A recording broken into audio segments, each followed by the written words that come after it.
ليه اختفى فجأة من حياتك من غير أي تفسير وسابك لدماغك؟ خليني أقول لك الأسباب الحقيقية للجوستنج. رقم واحد، الخوف من المواجهة. بيكون قلقان وخايف من رد فعلك والدراما اللي هتحصل. بالنسبة له هيقول لك نسيب بعض، هتبدأ لسه تستغرب وبعدها هتعاتب ليه ده أنا حبيتك من قلبي، وبعدها هتتحايل، يا إما رد فعلك هيكون عنيف وبعدها لا خلاص. فهو بيختصر كل ده وبيختفي.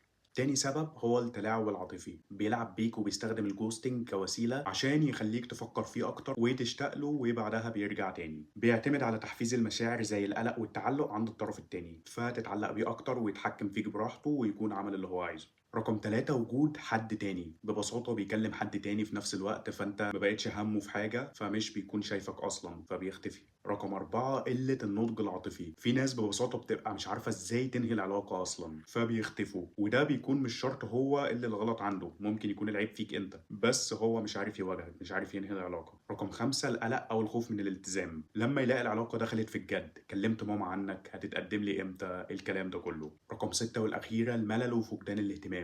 لما بيحس إن العلاقة بقت مملة بيختفي بدل ما يقولك، وده دليل طبعا إنه ما كانش داخل العلاقة جد أو مفيش حب أصلا. نصيحتي لو حد عمل معاك جوستنج ما تلحقوش، كفايه انك تعرف انه حاجه من الست اسباب دول وكلهم كانه بيقولك فيهم مش عايزك، فمش هتكمل مع حد مش عايزك اكيد. سلام.